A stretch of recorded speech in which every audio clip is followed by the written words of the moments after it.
Suara hujan turun perlahan di atas atap seng panti asuhan kecil itu. Gemericik air menetes melalui lubang-lubang kecil di sudut atap, menimbulkan irama sendu yang selalu menemani malam-malam penghuni panti. Di dalam, seorang pemuda berusia 22 tahun sedang menyapu lantai ruang tengah. Bajunya lusuh, tapi bersih. Wajahnya teduh, matanya dalam seperti menyimpan dunia yang penuh luka dan harapan. Namanya Raka. "Bang, bocor lagi nih," seru seorang anak kecil sambil menunjuk ember yang hampir penuh air. Raka tersenyum. "Tenang, nanti abang tambal lagi pas hujannya reda. Ya, sekarang bantu abang kumpulin ember-ember lain dulu." Anak-anak tertawa kecil. Suara tawa mereka menjadi satu-satunya hal yang membuat panti itu terasa hangat, meski dindingnya mulai lapuk dan catnya mengelupas. Di luar, hujan semakin deras. Lampu gantung tua berayun pelan, sinarnya kuning redup. Di pojok ruangan, terlihat foto hitam putih almarhum Ibu Nur, pendiri panti asuhan itu. Sejak beliau meninggal 3 tahun lalu, Rakalah yang memikul tanggung jawab menjaga 12 anak yang tersisa. Tak pernah terbayang baginya, anak yatim yang dibesarkan di tempat ini kini menjadi sosok pengganti ibu bagi adik-adik kecilnya. Pagi berikutnya, hujan telah berhenti. Langit masih mendung, tapi udara terasa segar. Raka bangun lebih pagi, menimba air dari sumur tua di belakang panti. Ia mencuci piring, menanak nasi, lalu membangunkan anak-anak untuk bersiap ke sekolah. "Bang Raka, hari ini katanya ada tamu dari kota," ucap Nisa, anak perempuan kelas 4 SD, sambil mengikat rambutnya. Raka menoleh, heran. "Tamu dari kota?" "Iya, Buati bilang dari kampus besar, mau kasih bantuan." Raka tersenyum samar. "Kalau gitu kita sambut yang baik, ya? Jangan malu-maluin panti." Ia tak tahu, hari itu adalah hari di mana hidupnya perlahan akan berubah. Siang menjelang, sebuah mobil putih berhenti di depan pagar besi yang mulai berkarat. Dari dalam keluar 4 orang muda dengan rompi bertuliskan, "Relawan Mahasiswa Peduli Anak Negeri." Di antara mereka, seorang perempuan menurunkan kardus sembako dari bagasi dengan hati-hati. Rambutnya terurai lembut, matanya teduh namun bersemangat. Namanya Alia. Ia tampak anggun dalam kesederhanaan. Kemeja putih, celana panjang hitam, tanpa riasan berlebih. Saat melangkah ke halaman, matanya menangkap anak-anak panti yang sedang bermain. Tawa mereka membuatnya tersenyum lebar. Senyum yang seolah menghapus letih perjalanan panjang. "Permisi, ini panti asuhan Cahaya Hati?" tanyanya sopan. Raka muncul dari pintu depan, masih dengan kaos abu dan celana training. "Iya, betul. Selamat datang, Mbak. Saya Raka, pengurus di sini." Alia menatapnya sekilas, ada sesuatu di tatapan itu, mungkin kagum, mungkin haru. Pemuda itu tampak sederhana, tapi sorot matanya tenang dan tulus. "Oh, Raka, ya? Kami dari Universitas Brawana, mau menyerahkan bantuan," ujar Alia sambil tersenyum ramah. Raka mengangguk, lalu membantu mereka menurunkan barang-barang dari mobil. Tangannya cekatan, gerakannya ringan. Alia beberapa kali melirik tanpa sadar, memperhatikan bagaimana pemuda itu bekerja tanpa banyak bicara, tapi selalu tersenyum setiap kali anak-anak berlarian di sekelilingnya. Di dalam ruang tamu sederhana, mereka berbincang. Dindingnya penuh gambar anak-anak dan kutipan motivasi dari Ibu Nur. Alia duduk dengan sopan, sementara Raka menuangkan air ke dalam gelas plastik. "Panti ini sudah lama berdiri, ya?" tanya Alia membuka percakapan. Raka tersenyum kecil. "Sudah 20 tahun lebih. Saya sendiri sudah di sini sejak kecil." "Oh, jadi kamu tumbuh di sini?" Alia menatapnya dengan tatapan lembut. Raka mengangguk. "Iya, dan sekarang giliran saya yang ngurusin adik-adik. Setelah Bu Nur meninggal, cuma saya dan satu pengurus paruh waktu yang tersisa." Alia terdiam. Ada sesuatu dalam nada bicara Raka yang membuat dadanya hangat. Bukan iba, tapi rasa kagum pada ketulusan seseorang yang bertahan di tengah kesederhanaan. Hujan turun lagi sore itu. Langit berubah kelabu, dan air mulai menetes dari atap seng yang bocor. Alia yang masih di panti karena membantu mengajar anak-anak TK terkejut melihat air masuk dari berbagai sudut ruangan. "Raka, bocor di sini juga?" seru Alia sambil menutup buku-buku dengan kain. Raka berlari sambil membawa ember. "Iya, Mbak. Maaf, atapnya udah lama nggak sempat diperbaiki." Alia menatap pemuda itu yang berusaha menahan air dari masuk. Bajunya basah, rambutnya meneteskan air, tapi ia tetap tersenyum pada anak-anak yang ketakutan. Hujan semakin deras, dan suara petir menggelegar. Tiba-tiba, angin kencang membuat pintu belakang terbuka lebar. Air menerobos masuk. Raka dengan cepat menahan pintu sambil berteriak, "Alia, tolong kumpulin anak-anak ke ruang depan."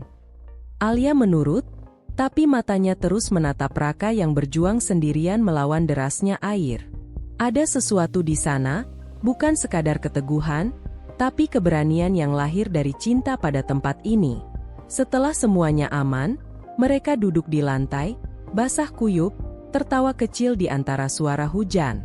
"Maaf ya, Mbak, malah jadi ribet begini," kata Raka sambil mengelap air di wajahnya. Alia menatapnya, lalu tertawa pelan. "Justru, ini pengalaman baru buat saya. Saya nggak nyangka, di tengah kesederhanaan begini, ada tempat yang sehangat ini." Raka tersenyum, kali ini lebih lebar dari sebelumnya. Ada sesuatu di senyum itu yang menyalakan percikan kecil di dada Alia. Halus, tapi nyata. Sore berganti malam. Hujan mulai reda. Anak-anak sudah tertidur. Alia masih duduk di ruang tengah, menatap dinding dengan lukisan tangan anak-anak. Raka datang membawa 2 cangkir teh panas. "Teh kampung, Mbak. Nggak ada gula, tapi hangat," ujarnya dengan nada bercanda. Alia tertawa. "Kamu selalu bisa bikin situasi jadi ringan ya, Raka?" "Kalau nggak dibuat ringan, nanti patah, Mbak," jawabnya sambil menatap keluar jendela. Alia menatap pemuda itu dalam diam. Tatapan matanya jujur, seperti langit yang baru saja berhenti menangis. Ia bisa merasakan, di balik sikap tenangnya, Raka menyimpan beban besar, tapi juga keteguhan yang langka. "Raka?" panggil Alia pelan. "Ya, Mbak. Kamu nggak pernah merasa capek?" Raka menatap kosong sejenak, lalu tersenyum. "Capek sering. Tapi kalau lihat mereka bisa tertawa, semua capeknya hilang." Hening. Hanya suara serangga malam yang menemani. Di antara 2 cangkir teh yang mengeluarkan asap, 2 hati mulai berbicara tanpa kata. Keesokan harinya, matahari muncul malu-malu dari balik awan. Udara masih lembab sisa hujan semalam. Alia bersiap pulang bersama tim relawan lainnya. Sebelum naik ke mobil, ia menatap halaman panti, basah, tapi penuh kehidupan. Anak-anak berlari kecil, mengejar ayam, tertawa lepas. Raka berdiri di tangga depan, melambai pelan. "Makasih udah datang, Mbak Alia," ucapnya. Alia membalas senyum itu. "Makasih juga udah nerima kami dengan hangat. Saya akan balik lagi minggu depan, ya. Masih banyak yang pengen saya bantu." Raka tertegun sebentar. "Serius, Mbak?" Alia mengangguk. "Serius. Anak-anak di sini butuh banyak hal, dan saya pengen bantu semampu saya." Ia menatap Raka sejenak, lama, tenang, tapi dalam. Seolah dalam diam itu ada janji yang belum terucap. Mobil melaju perlahan meninggalkan panti. Dari jendela, Alia masih melihat Raka berdiri, tangannya melambai, senyumnya sederhana tapi penuh arti. Malam itu, Raka duduk di depan panti sambil menatap langit. Hujan sudah tak turun, tapi aroma tanah basah masih terasa. Ia memejamkan mata sejenak, mendengar suara jangkrik dan tawa anak-anak di kamar. Entah kenapa, untuk pertama kalinya setelah lama, hatinya merasa hangat dengan cara yang berbeda. Ia tak tahu apakah ini cinta, atau hanya rasa syukur karena ada seseorang dari dunia luar yang benar-benar peduli. Namun satu hal ia tahu pasti, sejak hari itu, panti asuhan yang sepi itu tak lagi terasa sunyi. Karena ada seseorang yang membawa cahaya di balik hujan. Langit pagi di atas panti asuhan, cahaya hati memantulkan warna keemasan. Embun masih menempel di dedaunan, dan aroma nasi yang dimasak Raka memenuhi udara. Ia berdiri di dapur dengan celemek lusuh, sibuk mengaduk wajan sambil menahan senyum. Sudah 3 hari sejak hujan besar itu. Tapi di benaknya, bayangan wajah Alia masih jelas. Senyum tenangnya, matanya yang teduh saat memeluk anak-anak, dan caranya menatap langit seperti sedang berbicara dengan Tuhan. "Bang Raka, hari ini katanya Mbak Alia mau datang lagi," seru Nisa dari ruang tengah, membawa sapu yang hampir lebih besar dari tubuhnya. Raka tersentak kecil, hampir menumpahkan nasi goreng di wajan. "Hah? Siapa bilang?" "Bu Wati dapat kabar dari kampus, katanya tim relawan mau lanjut bantu panti selama sebulan." Seketika jantung Raka berdetak lebih cepat. Ia berusaha menenangkan diri, pura-pura sibuk mengatur piring. "Oh gitu? Ya baguslah. Anak-anak pasti senang." Tapi diam-diam, ia juga menunggu. Entah kenapa, setiap kali memikirkan Alia, dadanya terasa hangat sekaligus gugup. Sore itu, suara mobil putih terdengar lagi di depan panti. Anak-anak langsung berlarian menyambut. "Mbak Alia datang lagi," teriak mereka bersamaan. Alia turun dari mobil, membawa beberapa kardus berisi alat tulis dan pakaian bekas. Rambutnya dikepang satu, wajahnya tanpa riasan, tapi tetap memesona dengan caranya sendiri. Ia tersenyum melihat anak-anak yang berkerumun di sekelilingnya.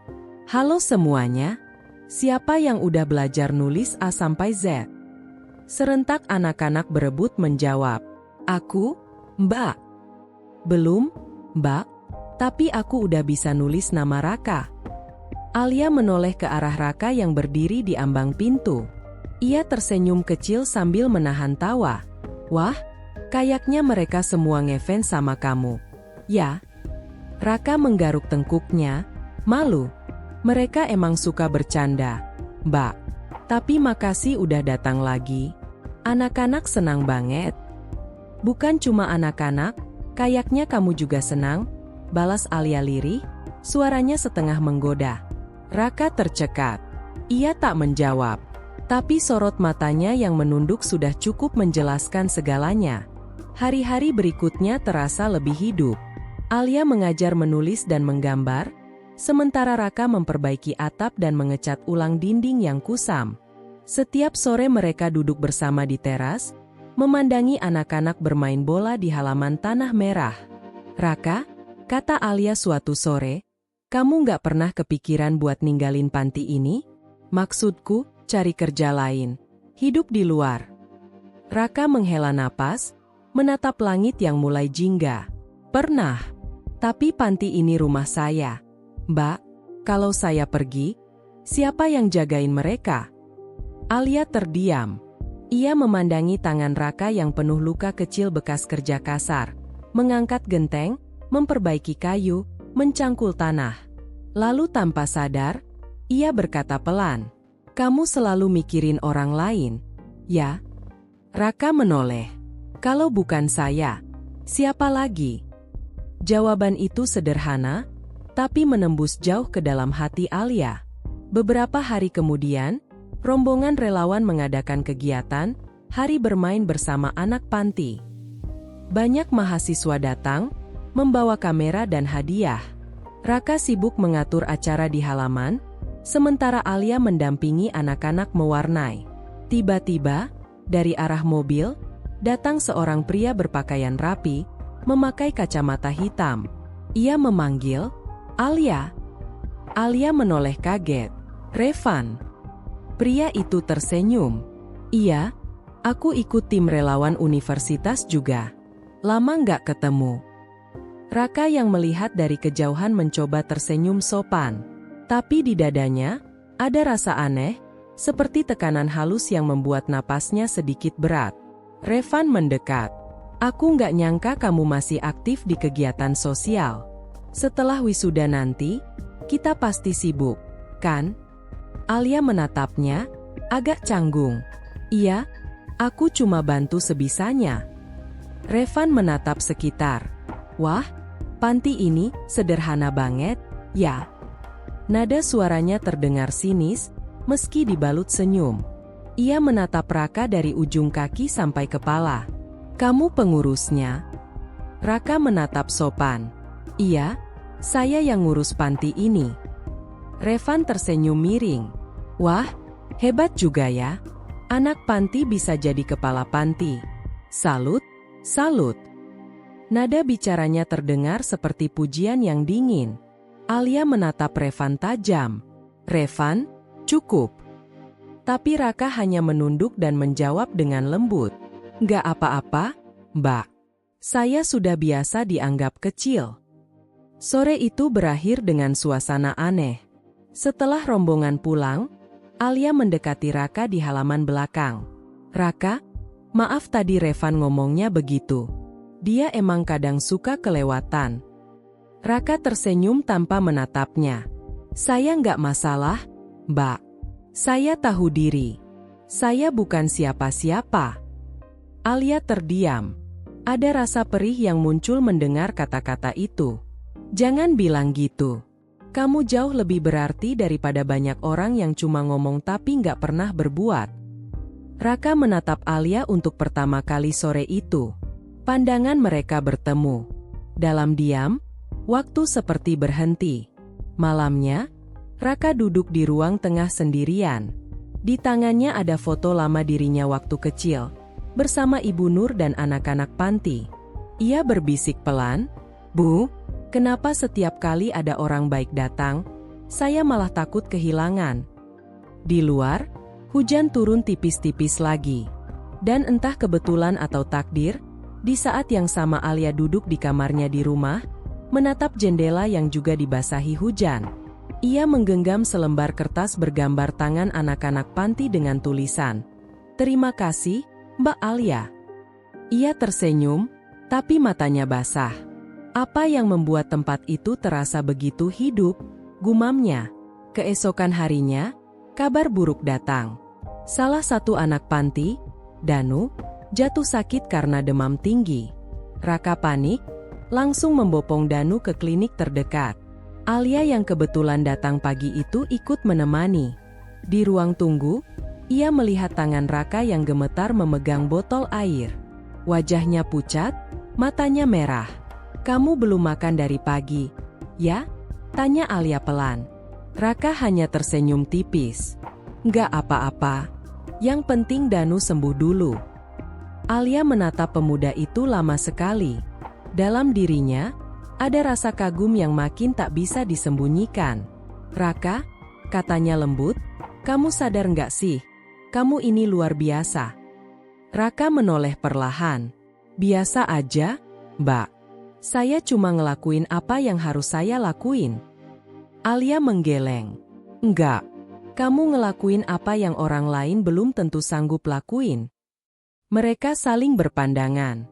Tak ada kata cinta di antara mereka, tapi keheningan itu berbicara lebih dalam dari apapun. Malam tiba. Danu mulai membaik. Alia memutuskan untuk menginap di panti malam itu agar bisa membantu menjaga. Lampu-lampu sudah dipadamkan. Di teras, Raka duduk sambil menatap langit gelap. Alia keluar membawa 2 cangkir teh. Masih suka minum teh pahit? Godanya. Raka tersenyum. Kalau diminum bareng orang baik, teh pahit pun jadi manis. Alia tertawa kecil, tapi senyumnya pelan-pelan hilang saat melihat luka kecil di lengan Raka. Tangan kamu kenapa? Raka menatap luka itu sekilas. Oh, ini cuma kegores pas mindahin genteng. Nggak parah, kok.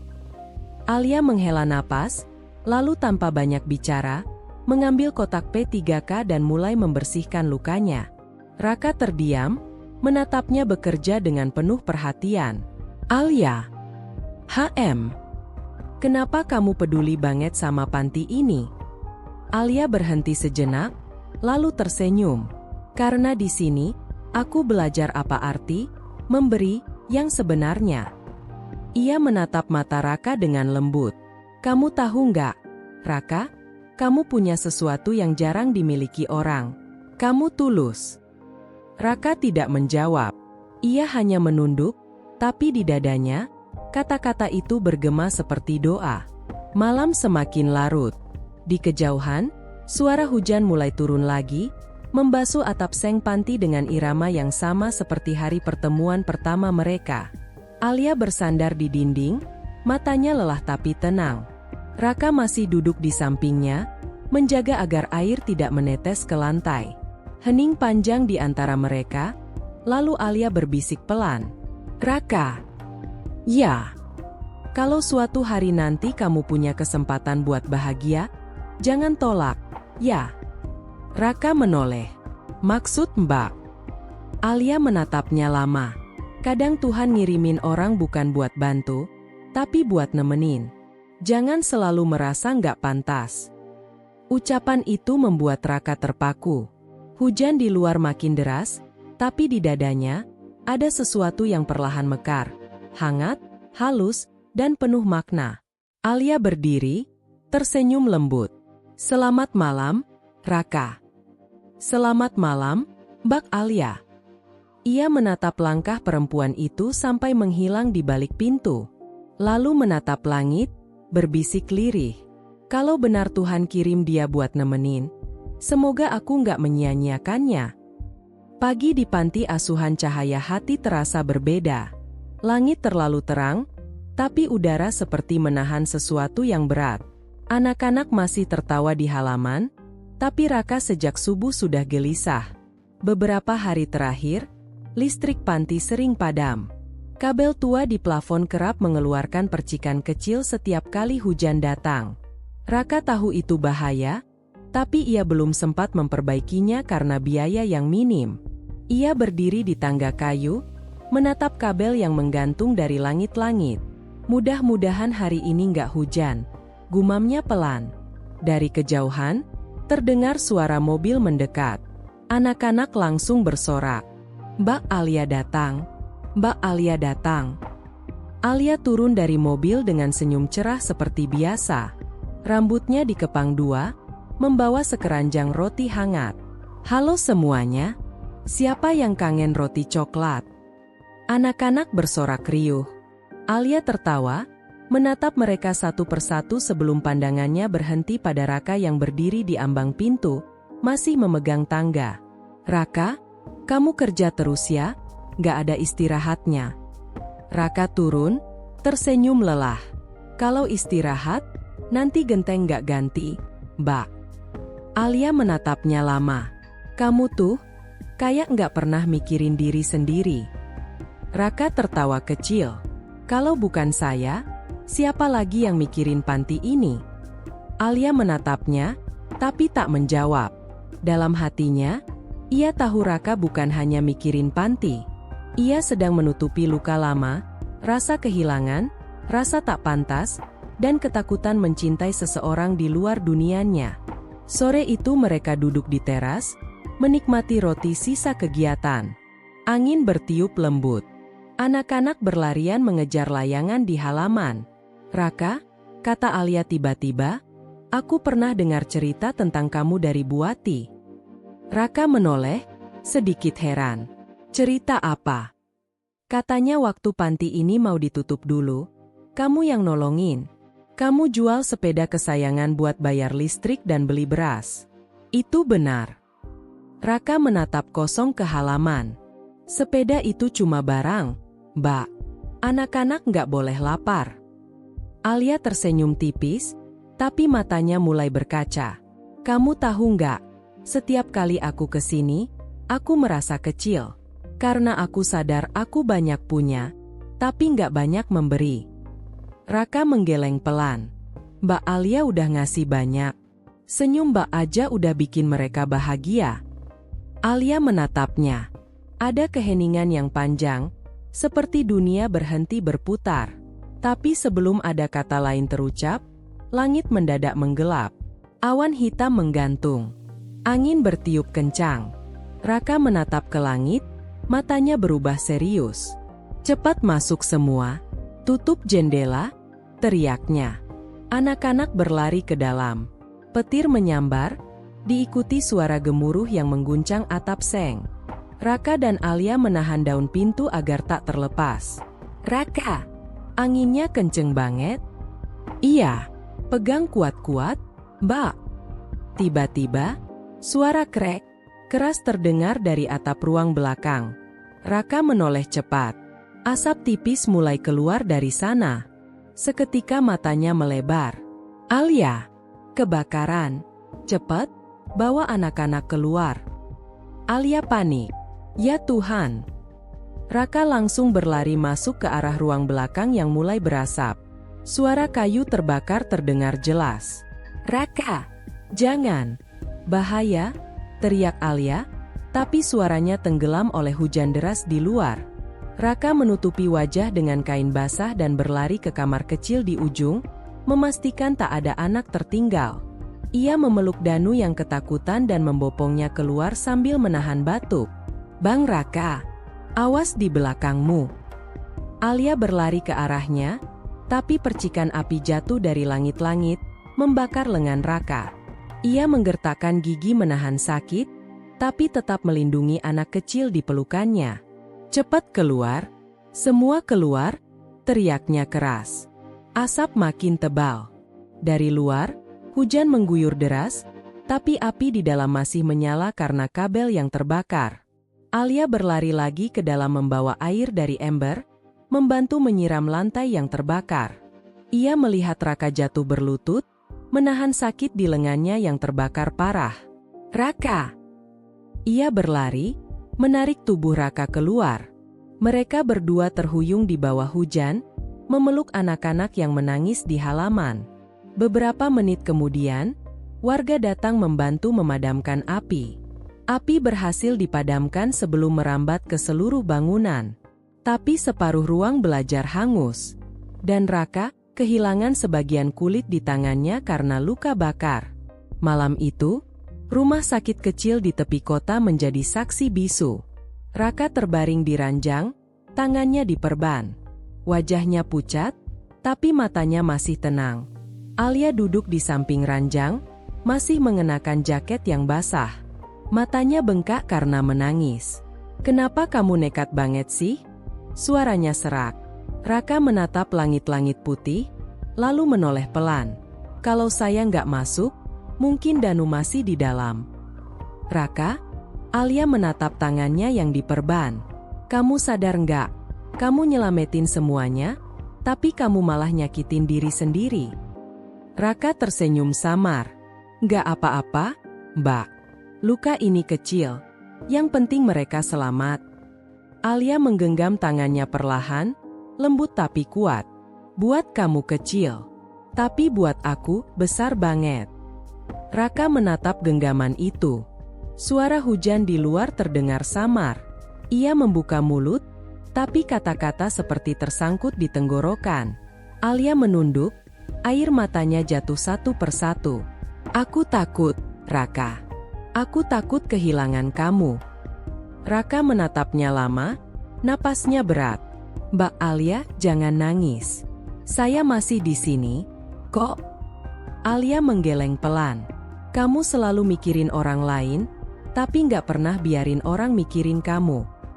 Ia menarik napas dalam, lalu menatap Raka penuh keyakinan. "Mulai sekarang biar aku yang jagain kamu." Raka terdiam. Dunia seolah berhenti. Di luar, hujan masih turun, tapi di ruangan itu, dua hati mulai berbicara dengan bahasa yang hanya mereka mengerti. Beberapa hari berlalu.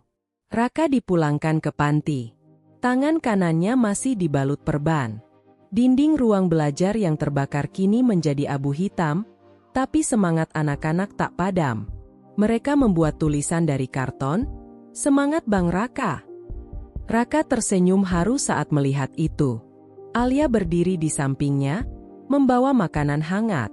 "Lihat tuh, Kamu jadi pahlawan kecil buat mereka. Pahlawan? Nggak juga, Mbak. Saya cuma ngelakuin apa yang seharusnya.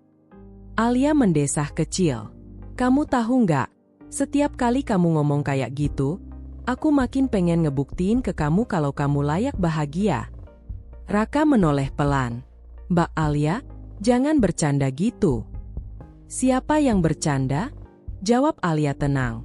Aku serius. Tatapan mereka bertemu. Angin sore meniup lembut rambut Alia, menyingkap wajahnya yang tenang dan tulus. Raka menunduk, menahan perasaan yang mulai membanjiri dadanya. Malam harinya, setelah anak-anak tidur, Alia duduk di teras. Bulan separuh menggantung di langit. Raka datang, duduk di kursi sebelahnya. Hening lama. Alia, panggilnya perlahan. Alia menoleh. Ya. Terima kasih. Kalau kamu nggak datang waktu itu, mungkin aku nggak bisa nyelamatin semua. Alia tersenyum kecil. Kita sama-sama nyelamatin mereka. Raka, kamu nggak sendiri. Raka menatap tangannya yang diperban, lalu berkata pelan, kadang aku mikir, mungkin aku nggak pantas dapat semua perhatian ini. Aku cuma anak panti yang hidupnya biasa aja. Alia menatapnya lama. Lalu dengan lembut, ia menggenggam tangan Raka yang terluka. Dengar aku, Raka. Kamu nggak cuma pantas. Kamu berharga. Ia menatap mata Raka dalam-dalam. Kalau kamu bisa lihat dirimu dari mataku, kamu bakal ngerti betapa luar biasanya kamu. Raka tak bisa menjawab. Ia hanya menatap Alia. Bibirnya bergetar menahan emosi yang campur aduk. Untuk pertama kalinya dalam hidupnya, ada seseorang yang melihat dirinya, bukan karena kasihan, tapi karena cinta. Hujan kembali turun malam itu, tapi kali ini lembut. Alia menulis sesuatu di perban tangan Raka dengan spidol kecil. Raka terkejut. Kamu ngapain? Biar kamu ingat, kata Alia sambil tersenyum. Ia menulis 3 kata kecil di sana. Kamu sudah cukup. Raka menatap tulisan itu lama sekali. Air matanya nyaris jatuh, tapi ia tahan. Ia hanya bisa berbisik pelan, "Terima kasih, Alia." Alia menatapnya lembut. Aku bukan siapa-siapa, Raka. Tapi kalau kamu izinkan, aku pengen ada di sisi kamu terus. Raka menunduk, menatap tangannya yang ditulis, lalu menatap langit. Di antara suara hujan, bibirnya bergetar, nyaris tanpa suara. Ya Tuhan, kalau ini bukan mimpi, tolong jagain dia buatku. Langit sore itu berwarna jingga keemasan. Sinar mentari menembus celah genting baru yang kini menutupi atap panti asuhan. Suara tawa anak-anak menggema, berlarian di antara sisa puing yang kini mulai dibangun kembali. Raka berdiri di tengah halaman, tangannya yang sempat terbakar kini sudah mulai pulih meski masih berbalut perban. Ia menatap hasil kerja relawan dan warga yang bergotong royong memperbaiki bangunan yang dulu hampir hangus dilalap api. Semuanya tampak berjalan baik, tapi tidak di dalam hatinya. Aku sudah cukup merepotkan orang-orang, pikirnya pelan. Sejak kebakaran itu, nama Raka mendadak dikenal karena kisah heroiknya menyelamatkan anak-anak panti. Banyak yang datang memberi donasi, bahkan beberapa media menulis kisahnya. Tapi di tengah semua perhatian itu, ada perasaan yang justru membuatnya sesak. Rasa tidak pantas terhadap Alia. Alia datang sore itu, mengenakan gamis putih sederhana dan jilbab krem. Rambutnya yang dulu dibiarkan terurai kini tersimpan rapi, seolah ia ingin terlihat lebih dewasa di hadapan Raka.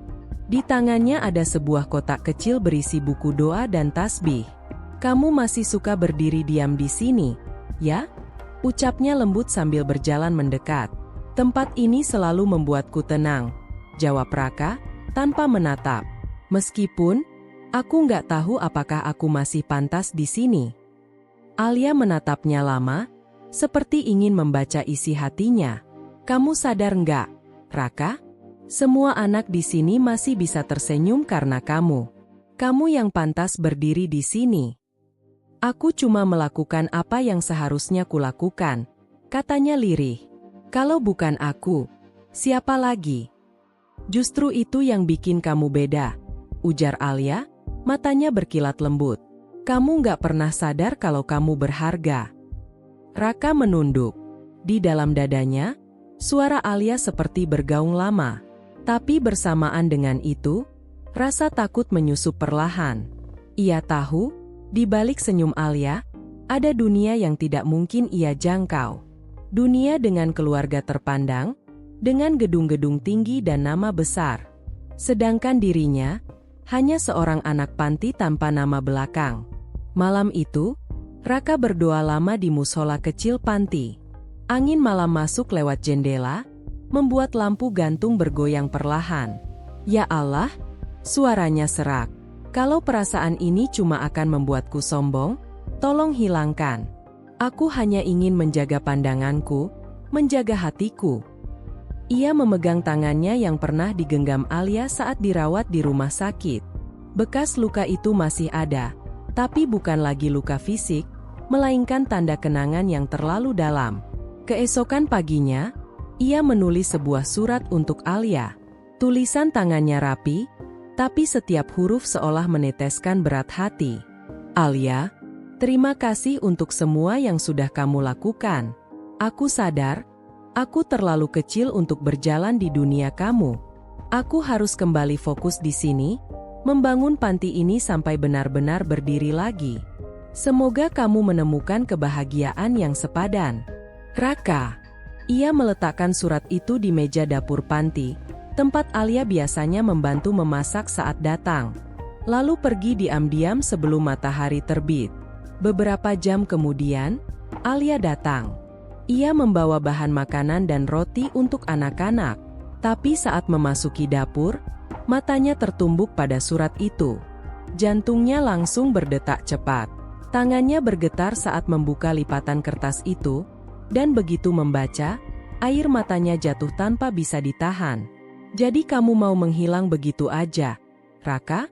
Bisiknya dengan suara patah. Kamu pikir aku datang ke sini cuma karena kasihan? Ia menatap jendela, langit sudah mulai mendung lagi, seperti langit saat pertama kali mereka bertemu. Ia tahu kemana harus mencari. Raka berjalan di sepanjang sungai kecil di belakang panti. Tempat itu dulu sering jadi tempatnya menenangkan diri. Airnya tenang, tapi dalam. Tiba-tiba terdengar langkah kaki cepat dari belakang. Raka, suara itu memecah udara. Ia berbalik, Alia berlari dengan sepatu basah, wajahnya memerah karena menahan tangis dan lelah. Kenapa kamu pergi tanpa bicara? Alia, Raka menunduk. Aku nggak mau kamu terbebani. Aku bukan siapa-siapa. Berhenti bilang gitu, teriak Alia, suaranya bergetar. Kamu pikir aku datang ke panti ini cuma buat proyek kuliah? Nggak. Raka, aku datang karena kamu ngajarin aku arti kasih yang sesungguhnya. Air mata mengalir di pipinya. Raka terpaku. Aku dulu hidup di rumah besar, tapi kosong. Kamu tahu rasanya? Dikelilingi orang tapi nggak pernah benar-benar dipedulikan. Baru di sini, aku tahu artinya rumah.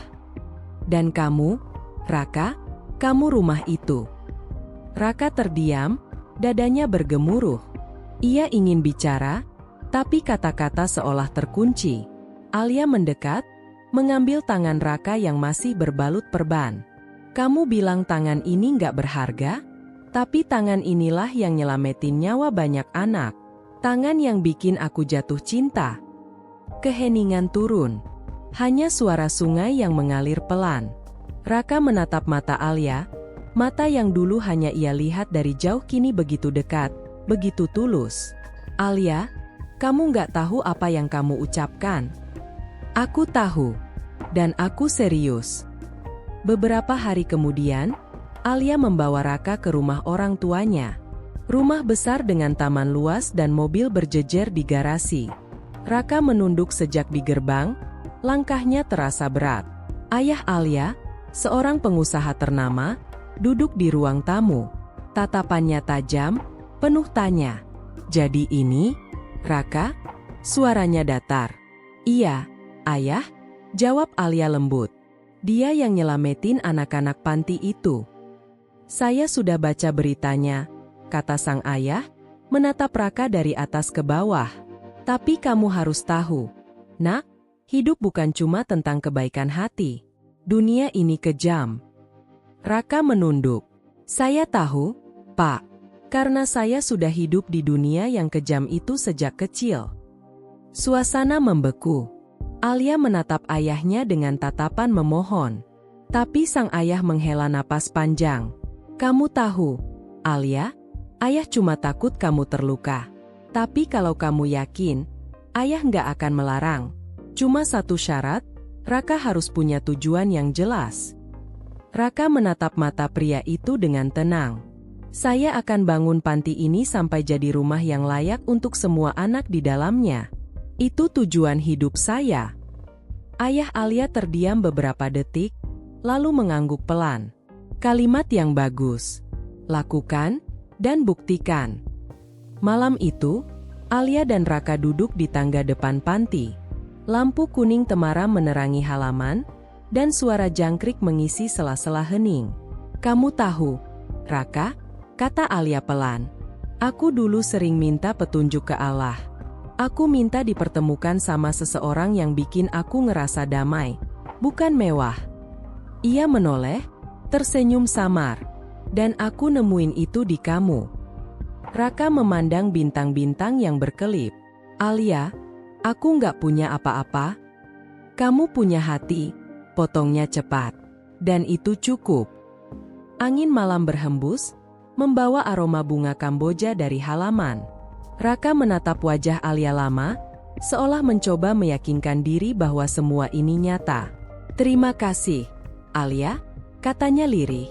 Kalau aku bisa membangun panti ini lagi, aku janji, aku bakal datang ke rumahmu bukan sebagai tamu, tapi sebagai seseorang yang siap menjemput kamu. Alia menatapnya dengan mata berkaca-kaca. Aku tunggu, Raka. Mereka saling menatap dalam diam, dua jiwa yang akhirnya menemukan arah. Di langit, bulan purnama menggantung sempurna, seolah ikut menjadi saksi bahwa cinta sejati kadang tumbuh dari doa yang tak pernah disangka. Angin pagi bertiup lembut, membawa aroma ket dan semen yang masih baru. Panti asuhan itu kini berdiri kokoh, dindingnya dicat krem muda, atapnya bersinar memantulkan sinar matahari. Di halaman depan, bendera kecil berwarna putih tergantung di tali, berayun perlahan tertiup angin. Di papan kayu besar tertulis, Rumah Cahaya Hati didirikan kembali oleh Raka dan para relawan. Anak-anak panti berlarian di halaman, mengenakan pakaian bersih yang masih tampak baru. Suara tawa mereka memantul di udara. Raka berdiri di tepi halaman, memandangi semuanya dengan mata berkaca-kaca. Alhamdulillah, gumamnya pelan. Akhirnya semua selesai. Sudah 5 tahun berlalu sejak kebakaran itu. Kini Raka bukan lagi anak panti yang terjebak dalam kesederhanaan. Ia tumbuh menjadi sosok panutan, pengelola panti sekaligus pengajar bagi anak-anak di sana.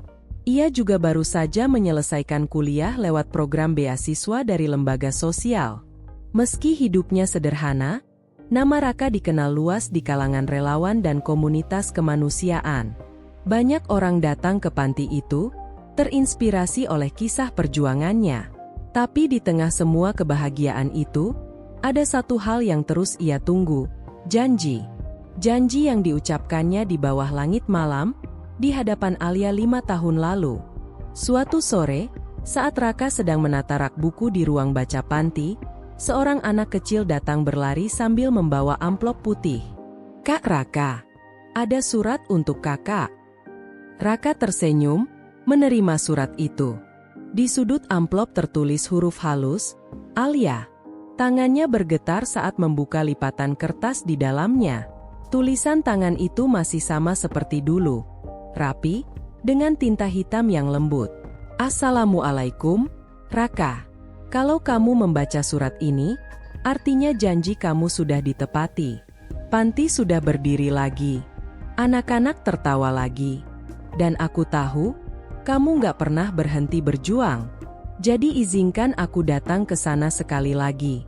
Tapi kali ini, bukan sebagai relawan, melainkan sebagai seseorang yang ingin menyelesaikan cerita kita. Besok sore, aku datang. Alia. Raka terdiam. Udara di ruangan terasa lebih hangat. Ia menatap langit melalui jendela, warna senja menetes di antara awan jingga, seperti sapaan lama yang kembali. Kamu beneran datang lagi, Alia? Bisiknya, senyumnya mengembang pelan. Keesokan harinya, seluruh panti sibuk bersiap. Anak-anak membantu menggantung lampion kertas di halaman, relawan datang membawa bunga, dan aroma masakan memenuhi udara. Mereka bilang hari itu akan ada tamu istimewa. Raka berdiri di depan gerbang. Matanya menatap jalan kecil yang menurun ke arah desa. Di ujung sana, sebuah mobil putih berhenti perlahan. Dari dalamnya keluar seorang wanita mengenakan gaun panjang berwarna lembut, hijau pastel dengan jilbab senada. Alia. Ia berjalan perlahan melewati jalan berbatu, senyumnya menenangkan, matanya lembut seperti dulu. Raka terpaku. Dunia seakan berhenti berputar. Kamu datang juga? Ucap Raka lirih. Aku kan janji, jawab Alia sambil tersenyum. Dan aku nggak pernah lupa janji. Mereka berdiri saling berhadapan di antara anak-anak panti yang kini sudah berjejer di sekitar halaman, menatap dengan mata berbinar. Tiba-tiba Alia menoleh ke arah anak-anak dan memberi isyarat. Mereka berlarian ke tengah halaman membawa sesuatu. Sebuah meja kecil yang di atasnya ada 2 cangkir teh, setangkai bunga melati, dan sebuah kotak kecil. Raka menatap bingung. Ini apa? Alia tersenyum, mengambil napas dalam. Raka, 5 tahun lalu kamu bilang, kalau kamu sudah membangun panti ini lagi, kamu bakal datang ke rumahku buat menjemputku. Ia menatap sekeliling. Tapi aku pikir, gak perlu rumah besar untuk melamar seseorang yang sudah membuatku merasa cukup sejak awal. Alia membuka kotak kecil itu. Di dalamnya ada cincin sederhana dari perak. Jadi sekarang aku yang datang. Aku yang menjemput kamu. Raka. Semua orang terdiam. Beberapa anak menutup mulut mereka karena takjub, dan beberapa relawan mulai meneteskan air mata haru. Raka menatap Alia dengan mata berkaca-kaca. Kamu beneran mau menikah dengan aku? Kalau bukan sama kamu, dengan siapa lagi aku akan bahagia? Jawabnya lembut. Raka menunduk, tangannya bergetar saat menerima cincin itu. Ia kemudian menatap Alia, matanya basah tapi penuh keyakinan. Aku nggak punya apa-apa yang mewah buat kamu, Alia. Tapi aku punya niat untuk mencintai kamu dengan cara yang paling sederhana dan paling benar. Alia tersenyum. Dan itu satu-satunya hal yang aku butuh. Beberapa minggu kemudian, panti asuhan itu berubah menjadi tempat yang indah. Meja panjang penuh bunga, lampion-lampion kertas bergantungan di atas, dan anak-anak menjadi pengiring dengan baju putih bersih. Di bawah tenda kecil, Raka berdiri mengenakan kemeja putih dan sarung batik. Wajahnya tenang tapi bergetar oleh haru. Di sampingnya, Alia duduk dengan kebaya hijau lembut dan senyum yang tak pernah ia lepaskan. Suara penghulu menggema. Saudara Raka, apakah saudara bersedia menerima Alia binti Hadi sebagai istri saudara dengan mas kawin seperangkat alat salat dan hafalan surah Ar-Rahman dibayar tunai? Saya bersedia. Suara anak-anak bersorak kecil. Beberapa relawan menangis. Alia menunduk, air mata menetes di pipinya. Ketika Raka mengucapkan doa setelah akad, suaranya gemetar namun jelas. Ya Allah, Engkau saksinya. Aku dulu hanya anak panti tanpa nama, tapi Engkau kirimkan cinta yang membuat hidupku berarti. Aku janji akan menjaganya sampai akhir hayat. Alia menggenggam tangan Raka, dan untuk pertama kalinya, senyum mereka seindah cahaya yang jatuh di pagi hari. Beberapa jam setelah acara usai, anak-anak berlarian membawa bunga bekas dekorasi, melemparkannya ke udara sambil tertawa. Musik lembut dari speaker kecil mengiringi. Raka dan Alia duduk di ayunan bambu di tepi halaman. Ternyata rasanya aneh ya, jadi pengantin di panti asuhan, kata Alia sambil tertawa kecil. Tapi panti ini saksi semua doa kita, jawab Raka. Aku nggak bisa bayangin tempat lain yang lebih layak untuk kita mulai hidup baru. Alia menatap langit. Sore menjelang senja, warna oranye menyelimuti langit, dan burung-burung pulang ke sarang. Aku bahagia. Raka. Aku juga. Lalu hening. Mereka hanya duduk saling menatap, sementara suara tawa anak-anak menjadi latar belakang yang paling indah di dunia. Malam turun perlahan. Panti kini diterangi lampion-lampion yang masih menyala dari acara tadi. Raka berdiri di depan musola kecil, tempat ia dulu sering berdoa sendiri di malam hari. Kali ini, Alia berdiri di sampingnya, mengenakan selendang lembut di bahu. Kamu masih suka berdoa di sini? Tanya Alia pelan. Iya, jawab Raka. Cuma kali ini, doanya sudah berbeda. Apa doanya? Dulu aku minta seseorang yang bisa melihatku bukan dari siapa aku, tapi dari hatiku. Ia menoleh menatap Alia, dan Allah ngabulin lewat kamu. Alia tersenyum, menunduk, air matanya jatuh pelan. Aku juga dulu minta seseorang yang bisa ngajarin aku makna sabar dan ikhlas. Dan ternyata, kamu. Mereka saling menatap dalam diam.